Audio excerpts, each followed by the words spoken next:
सुपारीको फल जत्रै साइज हुने यो नेपालको असली जंगली सुपारी आँप हो, जुन जेठको 15 गतेबाट पाक्न थालेको छ। यो आँपको रुख तराईदेखि मध्य पहाडसम्मै हुर्किन सक्छ।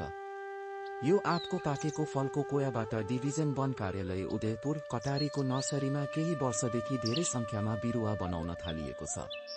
जंगलमा गरिने रुख प्रजातिहरूको वृक्षारोपणमा ठाउँ-ठाउँमा यो बिरुवालाई मिसाएर रोपिन्छ ताकि वन्यजन्तुहरूको लागि आहार जंगलमै उत्पादन होस् तथा जंगली जनावरहरू जंगलमै अगाओस् र गाउँबस्ती एवं खेतबारीमा बालीनाली खान आउन नपरोस्। यसरी मानव वन्यजन्तु द्वन्द्व न्यूनीकरणमा पनि यसले ठूलो टेवा दिन सक्छ।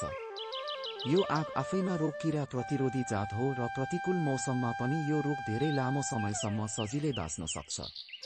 यसै कारणले यसको बिजु बिरुवामा आफूले चाहना गरेको व्यावसायिक भेराइटीको आँपको हाँगा ग्राफ्टिङ गरेर तयार गरेको बिरुवाबाट ठूला आँपको बगान लगाउने हो भने त्यस्तो बगान बढी समयसम्म बाँच्ने र धेरै उत्पादन दिने हुन्छ।